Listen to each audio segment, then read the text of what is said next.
Welcome friends. আজকের যে ফ্রেজটাকে নিয়ে আমরা ডিসকাস করব সেটা হলো due to.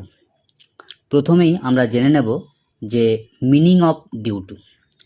In English, the phrase due to is used to show the cause or reason of something. It often explains why something happened. আর বাংলার ক্ষেত্রে ডিউ টু এই শব্দগুচ্ছটি ব্যবহার করা হয় কারণ বা কারণবশত বোঝাতে।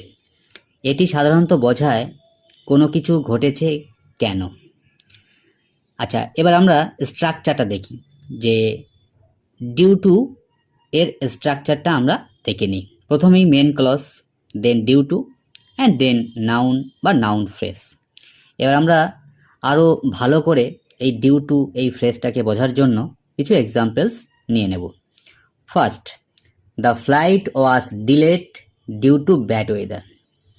খারাপ আবহাওয়ার কারণে ফ্লাইটটি দেরি হয়েছে। Number two, the school was closed due to heavy rain. ভারী বৃষ্টির কারণে স্কুল বন্ধ ছিল।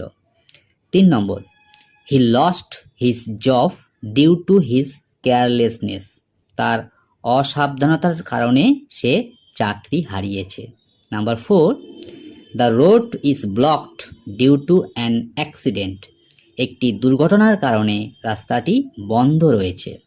Number 5, we could not play outside due to the storm. ঝড়ের কারণে আমরা বাইরে খেলতে পারিনি। Number 6, she was absent due to illness. অসুস্থতার কারণে সে অনুপস্থিত ছিল। 7 নম্বর, the match was postponed due to technical issues. কারিগরি সমস্যার কারণে খেলা স্থগিত হয়েছে। Number 8, he failed the exam due to lack of preparation. পর্যাপ্ত প্রস্তুতির অভাবে সে পরীক্ষায় ফেল করেছে। Number 9, they stayed at home due to the strike. ধর্মঘটের কারণে তারা বাড়িতে ছিল।